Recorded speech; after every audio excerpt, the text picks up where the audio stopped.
Anak saya 8 tahun ada duit dalam bank 15,000. Adakah dikenakan zakat?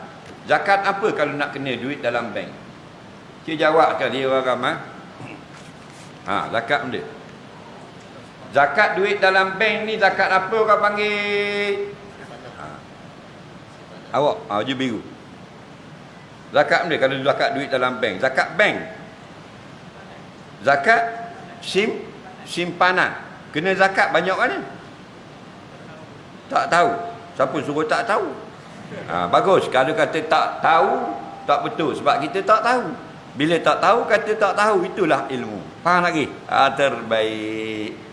Zakat simpanan ini, maknanya kita simpan emas, kita simpan duit. Banyak mana zakat?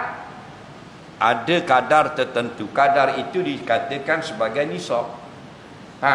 Jadi kalau tak sampai nisab, tak kena zakat. Walaupun dia sudah simpan selama 30 tahun. Nisab ni banyak mana?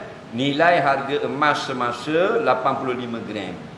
Kalau hari ini katakanlah 290 gram, 290 ringgit 1 gram. Harga hari ini emas 10, kalikan dengan 85. Dapat berapa? 24,650 baru kena zakat. Faham lagi?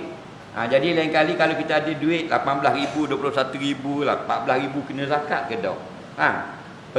Tengok. Pergi kat Google harga emas hari ini, letak hari bulan. Dia pun keluar. Hari ini 1 gram 290. Tiba-tiba masa bila-bila kita nak kira tu, emas naik lagi. Faham lagi? PT kita ada 22,000 ni. Kena ke tak? Kita tengok dalam Google untuk hari ni, kalender hari ni, dia kata harga emas di situ RM315 1 gram. Maka kalikan dengan 85. Dapat? RM315 1 gram contoh.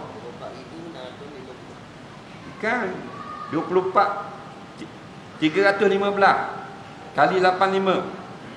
Jangan ngaruk itu. 315 kali 85. Cakap 24. 26,775 ringgit. Tak apa. Tak kena zakat.